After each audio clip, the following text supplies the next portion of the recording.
जय जगन्नाथ जय शिव शंभु। तो मोर आउर एक नवा ब्लॉग को आपण मानक स्वागत। तो आसंतु देखिबा प्रभु शंकरेश्वर को दर्शन करवा।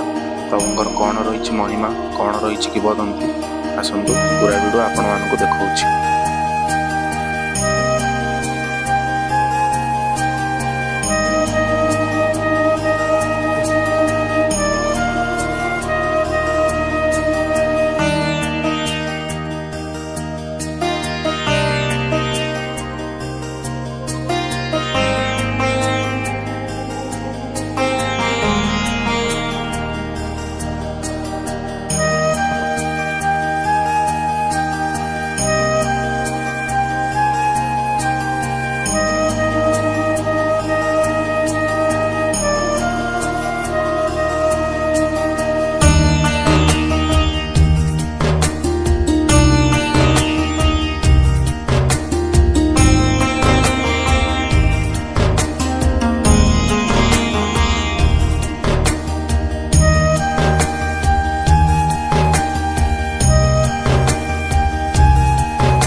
बाबा शंकरेश्वर नीलापर दीर्घ 300 वर्ष पूर्व एठारे घंच जंगल था।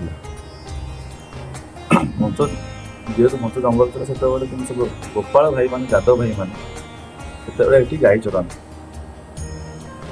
जगन्नाथ विद्यापुर जन बेहेरा एक कला गाई था सी भी गाई चलाती। ये जो जगह प्रभु आविर्भाव होती हुक्का थाए से हुक्का से काली गाई कौन करे प्रतिदिन आसिक आपे आपे क्षीर दिए। से यादव देखा मो गाई खाऊ पीऊ सब करूँ कहीं गाई क्षीर दबुनि घर दुई क्षीर कहीं दबुनि भाविला मो रास्तार किए गाई क्षीर चोरी कर कौन कर देखा कौन हो गाई पछ जाए देखला बेलू थाए से कंटा गछ पड़ी थाए जाए आपे देखला क्षीर अटक सिलोट कौन अच्छे भाविक बगड़ मान ठेका करके गाई चलाते कौन अच्छे भाविक से मुका गोटे गेबा देला प्रभु मस्तक बाजी प्रभु मस्तक रक्त बाहर कौन अच्छे भाविक भय कर रक्त बाहर भय कर से कौन कला निजर बहुत बाड़ी छटा धरम गोटे बाउंस छटा बाउंस ये छटा को से मुका बोले पोती देखी घर को पड़े से राति प्रभु स्वप्न गले मु शंकरेश्वर आज्ञा मंदिर सी यादव भाई मान डाकी मंदिर तैयारी 6टा ब्लॉक यादव मानक गला मंदिर आमर बैशाख पूर्णमी दिन प्रभु ये आविर्भाव होते से दिन तो ये क्षीरसागर महोत्सव अनुष्ठित हुए। प्रभु जन्म से दिन 6टी ब्लॉक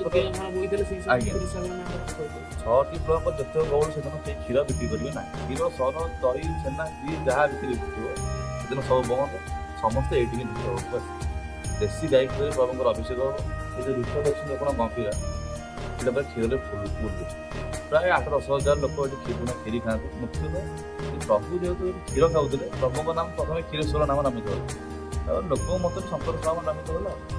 प्रभु नीला अपार गोटे अनुभूति मुझे कहूँ निज अनुभूति निज अनुभूति मुझे कहूँ मो ननांकर देह भल नए से हाईटेक एडमिट होता 2 वर्ष पूर्व तो बर्तमान चलीगला 18-1.5 वर्ष होगा मैंने पूरा आईसीयू था पूरा सीरीयस कंडीशन थाए। प्रभु पाखे गोटे अभिषेक गला रुद्रचंडी अभिषेक प्रभु जो दिन प्रभु अभिषेक है मुझे अभिषेक नहीं प्रभु सिंदूर चंदन नहीं गली मेडिकल जिते मस्तक लगे से प्रभु रिकवरी स्टार्ट है तार ठीक 7 दिन पर से आईसीयू वार्ड को आसे वार्ड को घर को आसे ତାପରେ ପୁଣି ବର୍ଷେ 1.5 ବର୍ଷ ପୁରା ଯେମିତି ନର୍ମାଲ ଲୋକ ଯେମିତି ଯିବା ଆସିବା କରନ୍ତି ସବୁ କିଛି କଲେ। ସେଥିପାଇଁ ପ୍ରଭୁଙ୍କ ନୀଳା ଉପରେ ଆମେ କହିଲେ ପ୍ରଭୁଙ୍କ କଥା ସରିବ। ଏଠାର ମୁଖ୍ୟତଃ ପ୍ରଭୁଙ୍କର ହେଲା ମହାଶିବରାତ୍ରି ଜାଗର, ଦ୍ୱିତୀୟ ଶୀତଳଷଷ୍ଠୀ ଆମର ଶିବ ବିବାହ, କୁଆରୀ ଉତ୍ସବ ହୁଏ। ତାପରେ ଏବେ 3-4 ବର୍ଷ ହେଲାଣି ପ୍ରଭୁଙ୍କ ଚନ୍ଦନ ଯାତ୍ରା ଆରମ୍ଭ ହୁଏ। ଆମର ଯେଉଁ ବଡ଼ ପୋଖରୀରେ ଚନ୍ଦନ ଯାତ୍ରା ହୁଏ, ଚାପ ଯେଉଁ କହୁଛନ୍ତି ଆପଣ, ଚାପ ଏଠି ହୁଏ। ମାତ୍ର ବାବା ମା ଯାଆନ୍ତି ଆସିବେ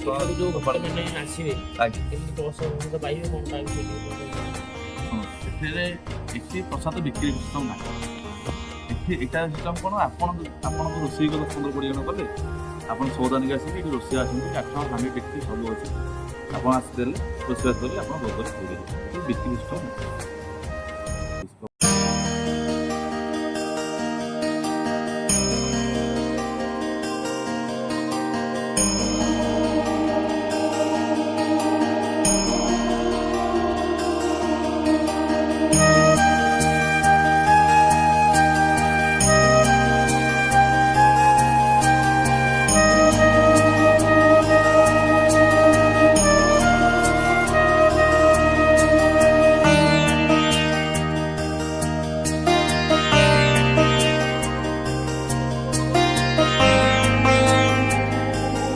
ଆଶା କରିବି ଭିଡ଼ିଓଟି ଆପଣମାନଙ୍କୁ ଭଲ ଲାଗିଥିବ। ଚ୍ୟାନେଲଟିକୁ ଲାଇକ୍, ସେୟାର, ସବସ୍କ୍ରାଇବ୍ କରନ୍ତୁ। କମେଣ୍ଟ ମାଧ୍ୟମରେ ନିଶ୍ଚିନ୍ତ ମତାମତ ଦିଅନ୍ତୁ। ରହୁଛି, ଜୟ ଜଗନ୍ନାଥ।